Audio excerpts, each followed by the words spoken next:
आजम खान की जौहर यूनिवर्सिटी पर चलेगा योगी बाबा का बुलडोजर। यूनिवर्सिटी के गेट पर लगा बोर्ड, बना आम रास्ता। 40 में से 38 कमरे तोड़ने का दिया आदेश। तो उत्तर प्रदेश में अवैध निर्माण और भू उपयोग नियमों के उल्लंघन के खिलाफ जीरो टॉलरेंस नीति के तहत लगातार सख्ती से कार्रवाई की जा रही है और इसी के तहत रामपुर विकास प्राधिकरण ने मोहम्मद अली जौहर विश्वविद्यालय परिसर में बिना नक्शे की स्वीकृति के निर्मित भवनों के मामले में बड़ी कार्रवाई करते हुए ध्वस्तीकरण का आदेश जारी कर दिया है। जी हां, बिल्कुल सही सुना आपने। यह कार्रवाई उत्तर प्रदेश नगर नियोजन और विकास अधिनियम 1973 की धारा 27 के तहत की गई है। आदेश में विस्तृत सुनवाई और दस्तावेजों के परीक्षण के बाद विश्वविद्यालय परिसर में बने 38 भवनों को अवैध निर्माण की श्रेणी में माना गया और ध्वस्तीकरण के आदेश दिए गए हैं। 8 जुलाई को विवि प्रशासन ने दाखिल किया था अपना जवाब। 15 जुलाई को सुनवाई में आदेश। रामपुर के जिलाधिकारी अजय कुमार द्विवेदी ने बताया कि जिले में अवैध निर्माण के खिलाफ लगातार एक्शन लिया जा रहा है और इसी के तहत मोहम्मद अली जौहर विश्वविद्यालय के निर्माण की जांच क्षेत्रीय अवर अभियंता की रिपोर्ट के आधार पर शुरू की गई। इसके बाद विश्वविद्यालय प्रबंधन को नोटिस जारी कर अपना पक्ष रखने के निर्देश दिए गए।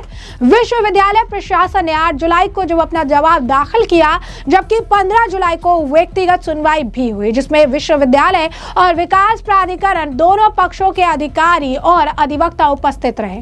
सुनवाई के दौरान विश्वविद्यालय की ओर से तर्क दिया गया कि जिस ग्राम सिगनखेड़ा में विश्वविद्यालय स्थित है वो 27 सितंबर 24 आपको बता दें से पहले रामपुर विकास प्राधिकरण के विकास क्षेत्र में शामिल नहीं था। ऐसे में विकास प्राधिकरण से नक्शा स्वीकृत कराने की आवश्यकता नहीं है।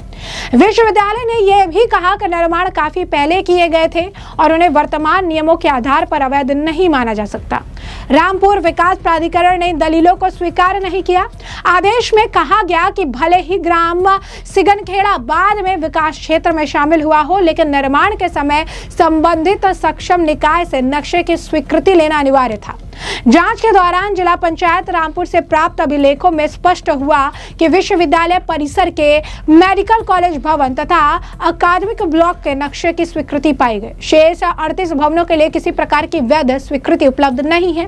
केवल 2 भवनों के लिए जिला पंचायत से प्राप्त की गई थी अनुमति। डीएम अजय कुमार द्विवेदी के अनुसार रामपुर विकास प्राधिकरण ने आदेश में यह उल्लेख किया है कि विश्वविद्यालय प्रबंधन स्वयं इस तथ्य से अवगत था। निर्माण के लिए स्वीकृति आवश्यक है क्योंकि उसने 2 भवनों के लिए जिला पंचायत से अनुमति प्राप्त की थी।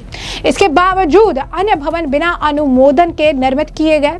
प्राधिकरण ने इसे नियमों का उल्लंघन माना और कहा कि उत्तर प्रदेश नगर नियोजन और विकास अधिनियम की धारा 59 के तहत ऐसे निर्माणों पर कार्रवाई की जा सकती है, भले ही वह क्षेत्र बाद में विकास प्राधिकरण की सीमा में शामिल हो। ध्वस्तीकरण आदेश में विश्वविद्यालय की ओर से प्रस्तुत विभिन्न कानूनी तर्क, जिनमें मास्टर प्लान, जोनल प्लान तथा अधिनियम की विभिन्न धाराओं का हवाला दिया गया, उनका भी विस्तार से परीक्षण किया गया। प्राधिकरण ने अपने आदेश में कहा कि इन प्रावधानों की गलत व्याख्या की गई है और इसके निर्माण को वैध नहीं माना जा सकता।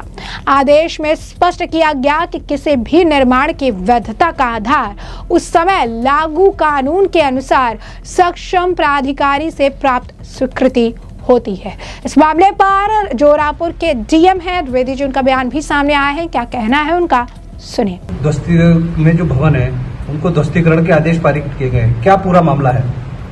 ये कुछ दिन पहले संज्ञान में आया था कि जौहर विश्वविद्यालय के अंदर जो निर्माण है वो नियमानुसार नहीं हुआ है।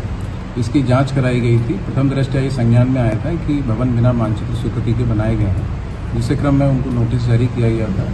उसी क्रम में उन्होंने अपने लिखित आपत्ति दर्ज कराई थी। इसके साथ ही आज दिनांक 15 जुलाई को उन्होंने प्रातः 11 बजे व्यक्तिगत सुनवाई का भी उनको अवसर दिया गया था, जिसमें उन्होंने अपना पक्ष रखा है। लिखित जो उन्होंने अपनी आपत्ति दर्ज कराई थी और जो मौखिक बयान दिया है उसका विश्लेषण करते हुए आरडीए इस निष्कर्ष पर पहुंचाई कि विश्वविद्यालय में 40 में से 38 भवन बिना मानचित्र स्वीकृत किए बनाए गए थे और उस क्रम में उन पर ध्वस्तीकरण का आदेश पारित कर दिया। कब तक कार्रवाई हो सकती है? कितने दिन का समय अब उनको दिया गया है? देखिए, जो कानून में व्यवस्था है उसके अनुसार कम से कम 15 दिन का समय जो है संस्था को दिया जाना होता है, ताकि वे स्वयं से अपना जो अवैध निर्माण है उसको हटा लें। अगर ऐसा नहीं होता है तो तदुपरांत नियमानुसार आवश्यक कार्रवाई की जाएगी। समय तो निकल चुका है ना सर?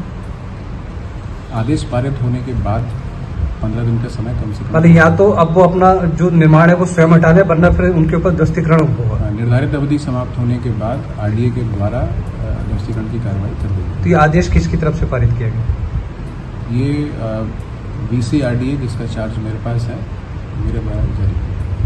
तो जैसे कि आपने डीएम का बयान सुन लिया है, उत्तर प्रदेश में इस तरीके का ये पहला एक्शन नहीं है, इससे पहले भी इस तरीके के एक्शन लगातार देखने के लिए मिले। इस तरीके के जो एक्शन है वो चलते रहे हैं। बता दें आपको कि जो यूनिवर्सिटी है आजम खान से जुड़ी हुई है। उत्तर प्रदेश के रामपुर में समाजवादी पार्टी के वरिष्ठ नेता और वर्तमान में जेल में बंद मोहम्मद आजम खान के ड्रीम प्रोजेक्ट में से ये एक था जौहर यूनिवर्सिटी। उस पर बड़ी प्रशासनिक कार्रवाई की जो तलवार अब लटक रही है। रामपुर विकास प्राधिकरण के यूनिवर्सिटी परिसर में बने 40 भवनों में से 38 को अवैध पाए गए हैं। इनका निर्माण जो है वो सही नहीं है, इस वजह से इसके ध्वस्तीकरण के आदेश दे दिए गए हैं।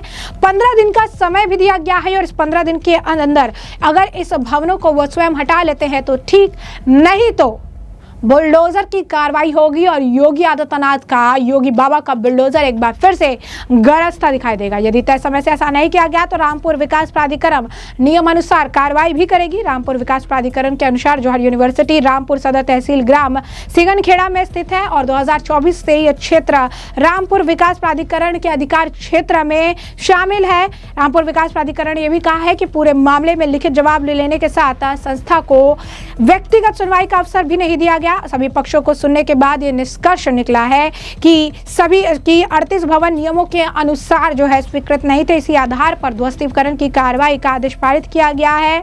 अजय कुमार द्विवेदी जो है रामपुर के डीएम, उनका बयान तो आपने सुन ही लिया है। जांच में पाया गया है कि वहां बने अधिकांश भवन बिना अनुमति और बिना स्वीकृति के जो मानचित्र हैं उसके अनुसार जो है बनाया गया है। ऐसे में यूनिवर्सिटी को 15 दिन में खुद अवैध निर्माण हटाने का आदेश दिया गया है, नहीं तो 15 दिन बाद योगी आदित्यनाथ का बुलडोजर गरजेगा और कार्रवाई करते हुए इसका ध्वस्तीकरण की कार्रवाई को अंजाम देगा।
तो ऐसे में आपने तमाम बयान सुन लिए और हमने आपको जो पूरा मामला है ये विस्तार से बता दिया है कि पूरा मामला क्या है, किस तरीके से आजम खान की जौहर यूनिवर्सिटी जो उनका ड्रीम प्रोजेक्ट थी उस पर अब योगी बाबा का बुलडोजर चलने वाला है। 15 दिन का समय और उसके बाद होगी बुलडोजर की कार्रवाई।